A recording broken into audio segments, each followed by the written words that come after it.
What started as a fun adventure ended with a very grisly discovery. Some teens who were using a TikTok app that randomly generates a nearby location to explore got to the location. And as Amber Cogliano reports, they were shocked by what they found. These teens are about to make a gruesome discovery. They were exploring a remote part of a beach in Seattle when they came across the mysterious black luggage. At first, they had no idea what was inside, which is why they can be heard joking around in the video. Wait, open it.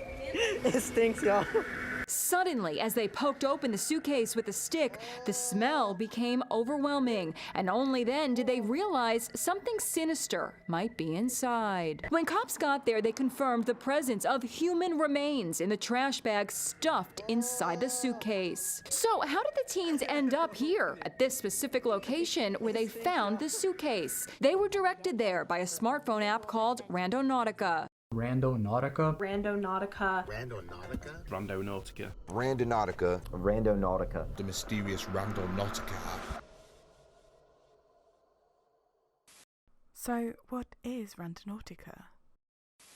The team behind Randonautica describes it as the world's first quantumly generated choose-your-own-adventure reality game.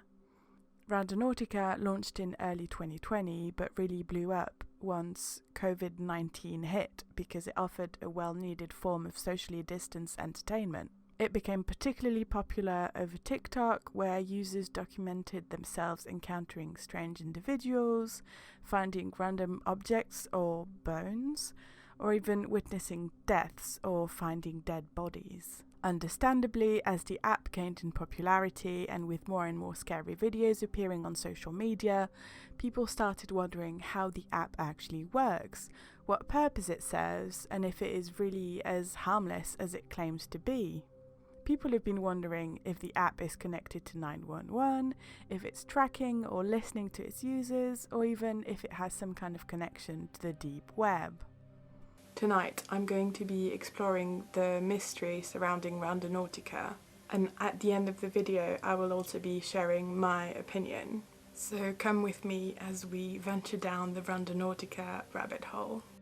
First, let's start from the beginning. Randonautica.com. The website tells us the Randonautica app was created to encourage users to venture outside of their day-to-day routine by using a quantum random number generator to derive a coordinate to journey to. The app was developed by the global movement the Randonauts. The phenomenon has taken the world by storm, and there are millions of randonauts exploring their surroundings, which is also called randonauting, in nearly every country. There are two main parts to randonauting: exploring blind spots or places nearby that are outside of your conscious awareness, and experimenting with mind-matter interaction, the hypothesis that consciousness can influence the distribution of random numbers. Let's focus on that last sentence for a minute. The hypothesis that consciousness can influence the distribution of random numbers. One of the main oddities of Randonautica is that while it generates the coordinates that you ask for, the app will prompt you to set your intention in regards to what you're hoping to find there. Whether it be something positive like love, happiness, or money, or something negative such as death or fear, the app seems to suggest that your intention will influence those randomly generated coordinates and guide you to what you're looking for. If you are in any way familiar with the law of attraction and the concept of manifesting, this will definitely ring a bell. And if the Randonaut subreddit is anything to go by, well, this works. First time Randonauts users. My 8-year-old daughter wanted to come across fairy magic. Close, right? Went randonauting and set intent as dog. Found a stray dog and took him home. My intention was glitch, kind of looking for a sign to know if the reality we live in is a simulation. Guess I found it. Virgin Randonaut set my intention to see something unexplainable. Went with the intent to find a glitch in the matrix. Brought us to this door that hasn't queued up yet. And my personal favourite? My intent was Shrek. Did not disappoint. So, does the app actually read your mind? How does it manage to generate random coordinates that seem to always somehow hit the nail on the head? What kind of sorcery is this? Part 1. The brain loves coincidences. As human beings, we love patterns, order, and structure. And a study published in New Ideas in Psychology in 2015 explains that coincidences are, quote, an inevitable consequence of the mind searching for causal structure in reality. According to this, it seems like it's in our nature to look for coincidences around us. And if you're looking for something, if you've set your intention to it, then you're more likely to find it. Here's an example. Let's go back to this randonaut who shared their experience to the subreddit we just looked at. They set their intention to glitch, and, well, what they found definitely delivered. It looks like a glitch in the Matrix, right? Now let's imagine they've recently made a big, risky decision. We've all encountered this kind of moment in our lives, right? Moments where you think you made the right choice, but you're not 100% sure. They've set their intention to reassurance. They want to somehow find something that will comfort them and let them know that they made the right decision. They come across this graffiti. This is the sign that you've been looking for. Don't worry, you got it. Reassurance. Now let's imagine they'd set their intention to creepy instead, and to add to the spook factor, went on their adventure at night, as a lot of people do when their intention is something negative, I've noticed. Imagine coming across this seemingly decrepit area with an eerie message that seems to be speaking directly to the person looking at it. This would definitely be creepy, right? Hopefully these examples kind of illustrated my point. But basically what I'm trying to say is whatever you're looking for, your brain will try its hardest to find it. But sometimes, even with your brain subconsciously working really hard to try and find something that matches your intention, it just doesn't work. You're not going to fucking believe what I can see. Absolutely fuck all. Okay, so how about all these content creators on TikTok and YouTube that seem to make mind-blowing discoveries every single time they go out randonauting? Part 2. Do it for the content. Firstly, this is going to sound stupid, but if you go out randonauting and find absolutely nothing, in most cases, you're just not going to post it. In the many Randonautica videos I've come across while researching this video, there really wasn't many that showed an unsuccessful adventure. Filming yourself exploring the woods behind your house and finding nothing is just not going to get you views, and content creators know it. So for one successful Randonautica video uploaded, my personal guess is that there are many that just get scrapped because they're boring. Another option is to fake it. Unfortunately, on YouTube, this kind of thing is extremely common. There are many people trying to make it on the platform, and clickbait is just a way to get your videos some views. I've probably myself used a very clickbaity title to get you to click on this video.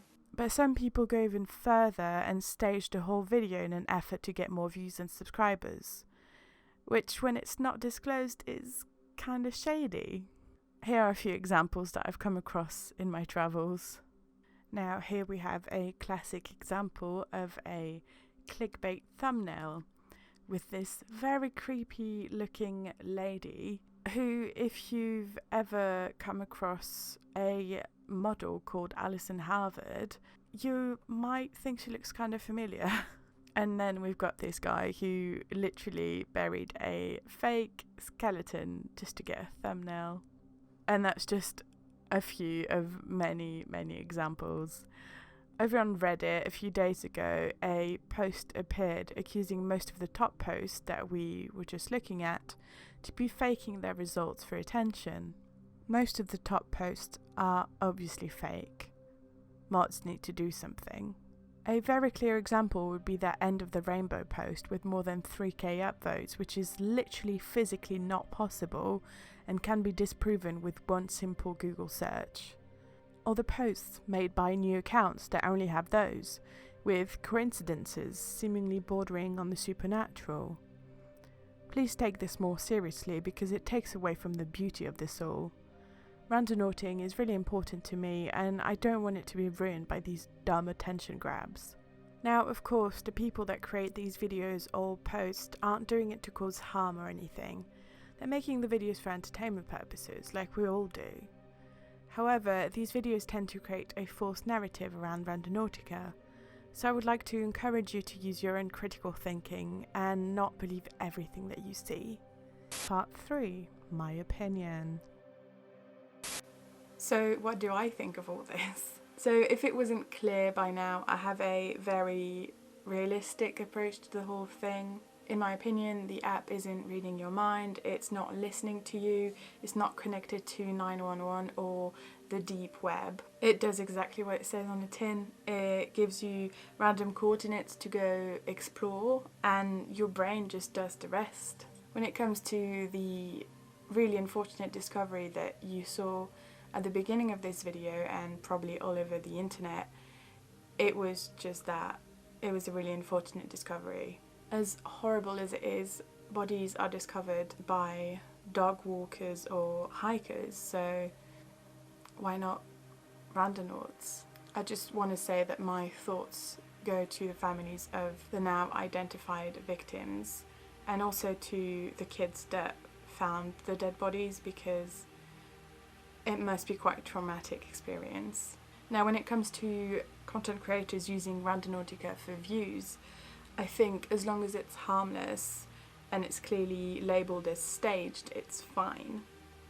However, I do have an issue with creators who stage their videos and don't disclose it. And let's be honest, that's most of them. Not only does it speak volumes on how dumb they think their audience is, it might even influence their audience into trying it out for themselves. So if you feel like going randonauting yourself, please make sure you follow the basic rules that are listed on the Randonautica website, or just use common sense. So only go out during the day, never alone, never on private property, charge your phone, and remember, negative intentions are highly discouraged. You never know what you might find. Guys, thank you so much for watching this video. I really hope you enjoyed it. As you can hopefully tell, I've put a lot of effort in this video, and it is something a bit different from what I usually make. So I would really appreciate it if you could give me some feedback. Let me know what you thought of this new kind of format, and let me know what you think about the topic as well. Have you ever gone randonauting yourself? Have you heard about all the crazy theories that are going around? Let me know what you think of my opinion as well, but if you disagree with me, make sure you stay respectful, because we're all friends here. I had a lot of fun making this video. It was a lot of time and effort that went into it, but I really enjoyed it, and I really hope that you enjoyed it too. If you want to see more videos like these, make sure you subscribe, and I'll see you in my next one. Bye!